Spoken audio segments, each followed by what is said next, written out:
Yo, so we'll be covering Gen.G versus T1 today. So it's a pretty hype matchup from LCK day one. This is the second series of the day, and not to be confused with the challenger scene, which I did cover previously. But this is a more hype matchup. We got the boys back again after their first win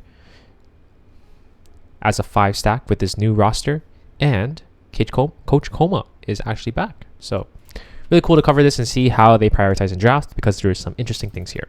So starting with game one, biggest thing to note at the beginning of the game is this Udyr ban, which is something that has been coming up in priority a lot. It's the Udyr top tech, where you can go multiple builds. It just seems to be something that's been rising more and more, and is a really prominent top laner. And it can probably, I've been seeing it mostly countered into the K'Sante matchup, but honestly, with how beefy he is and his sustain tools, I can see why Udyr would potentially be blindable here, and I'm curious to see how it would slot in with more compositions. I kind of just see it as another version of K'Sante, just another meatball sustain tank. So that being said, it's pretty blindable in a lot of situations, and I've been seeing it just picked really early, pushing your bottom lane later on. I think blindable top sides are very, very valuable in this meta, because we're in a meta where there's a lot of potential bot lane counter picks as well, unless you're doing for one of the priority picks like Lucian Millia. So other things to note, that Varus is actually open in this draft, and Kalista is also open and slipped through. Neither team has opted for it in this case. So they managed, this is Gen.G's answer into Lucian Millia, which is actually Aphelios Lulu. So not something that you would expect out of this sort of matchup. Lulu is not something that's been played at all, so this is probably something Gen.G has practiced. However, when thinking about it in concept, it just sounds like Gen.G are going to weak side their bottom lane here, because there's not going to be much pressure on the side as well. The other thing to note is that Gen.G picked Corki. This is very interesting. I've not seen many teams do this. My guess is that this is a B1 hedge against a potential Azir blind, which could be quite the advanced strategy here. So what this does is actually forces T1 onto Neeko, and maybe that's what they wanted, but I'm sure T1s are totally happy with that. But in concept, I can explain the justification behind it, because let's say Corki effectively hedges against the Azir because it creates siege, so therefore T1 just opt for a more aggressive option to C, and then by having them do that, this hedges well into the Aphelios Lulu, so it feeds well into itself. This is all contingent on whether these champions are actually good though, so that is what was the main test for Gen.G in this case.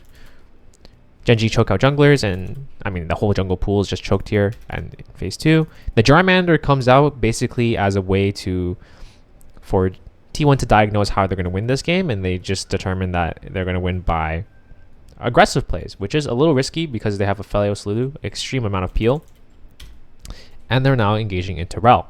So overall, it's a pretty scrappy draft, but that's a good thing, because this means teams are contesting each other in different pain points, and there's actually some pretty advanced sort of paths this flowchart is going down in terms of, oh, you're picking this, but we're picking this in advance. And then this is mainly from Gen.G, to be honest. So they kind of forced T1 into a comp like this, or they really ushered them into it. In spite of that, though, I don't think this composition is that winning for Gen.G. Ironically, I think it's like all right.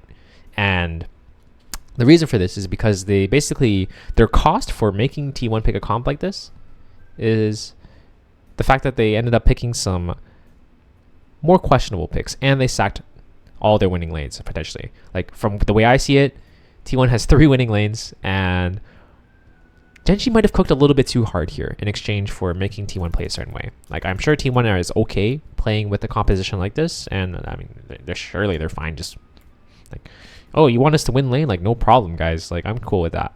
So I think that was the main diagnosis with this one. Moving on to game 2. So what's the adaptation here? The Corki actually caused some problems for Gen.G to the point where they don't want to deal with it, because a lot of their drafts are likely surrounding an Azir opener. Because blinding Faker does not care. He can blind anything. He'll play anything, right? But I think T1 really likes going this direction, and they actually get the Udyr this time. Milio is banned, so the Lucian Milio opener is gone, as well as, I believe Ashe actually made it through the entire draft. So for some reason, Gen.G are a little bit scared of being able to pick this comp. It could be because they want to opt into things like the Rakan, specifically into Azir. So that is the mindset behind this. The main issue with this draft is that T1 are cooking here with this Senna Nilah, because the idea here is that, oh, Gen.G picked Tristana on 4 into Azir. Interesting tech. This is a very Chovy thing to do. So they opt for this. In concept, it's actually a pretty cool comp.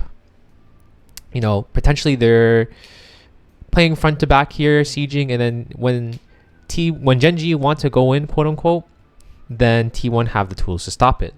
However, when you look at T1's comp and the amount of DPS they have and poke they have, they don't necessarily have to, if I'm going to be honest. I still think this is T1 favored.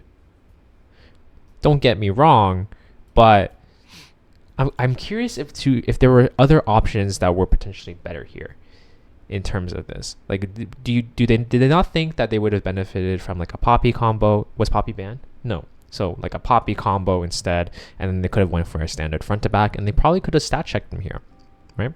So like, Udyr's great, Uzyr's great. You just put Poppy here instead. This could be a Felios. You're neutralizing, and then let's just put someone random in there. You know, Renata's gone. You could put like any sort of setup champion that would fare well. Even Leona, Nautilus, champions that, you know, just a facilitator to get things going. Or even you can even go the Lulu route. It would also work really well with this composition. So that would be a more consistent way to do it. But maybe T1 wants to be experimental and try different things, and this is something they practiced. Game 3, they go another different direction here, and I believe this Jhin was risky because we know we're in a meta where there is a lot. Let me backtrack. The matchup is okay. There's nothing wrong with that. But the thing with this is that I think Jhin is a risky pick in this meta. He's not that blindable. Normally, he's a blindable champion when the metas in past, right? Season 6, where he's in his prime, you know. But the biggest thing that causes Jhin problems is his output. He has great laning. He probably fares well into the Varus. They're probably playing it to play towards top side. But the idea here is that when you pick tanks like Udyr, Jhin does no damage.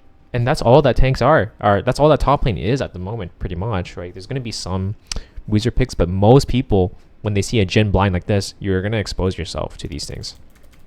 So, not like I'm going to degrade the way T1 wants to play, but I think this bottom lane is the main thing that made it a little bit hard. They're being very experimental with their bottom lane choices here. I actually really like the Kennen Bel'Veth adaptation. In terms of the concept for this comp, they could just be getting stat checked later on, but they probably determined that they needed pressure on bot side. But couldn't Aphelios Nautilus again like do something for this, or Jinx even, or something like that? Like that's where my mind lies in terms of this. For those to explain the Kennen Bel'Veth concept, when they have Yone and Rakan, your Gen.G is pretty much revealing like, hey, we're gonna kind of go in here. So on 4-5, they pick a blindable top laner that also works really well playing backwards, which is what Azir wants, as well as one of the best junglers for that. And when you have a comp like that, Bel'Veth extracts extreme value because she loves being able to fight on her terms, but her issue is reaching, right? But if they're playing into you, she's totally chill with that. Like, she will love to fight and just get all her output. So she's actually useful in team fights, somewhat more useful in team fights with that being said. But again, I would say very experimental drafts overall. I would, for most intents purposes, I would just consider Varus a strictly better version of Jhin in this meta when it comes to a competitive stance, because they both have strong laning, they both have setup and utility for kills, but Varus just scales a little bit better and is more flexible because he can go on hit or he can go lethality depending on what he wants to go for. And that's why he's so coveted in a lot of comps, right? You're always going to pick him B1 because he works in any composition and gets you strong laning. How OP is that? So Jhin will get you one, but not the other. And that was probably the issue here with why Guma dealt no damage. And look, he felt obligated to go lethality build into tank Udyr and Maokai. So he's asking to deal no damage in this game, in my eyes. And that is, in itself, probably going to cause problems for this composition. It's like, what are you playing for, right? So that is my review of this draft. Thank you guys for watching.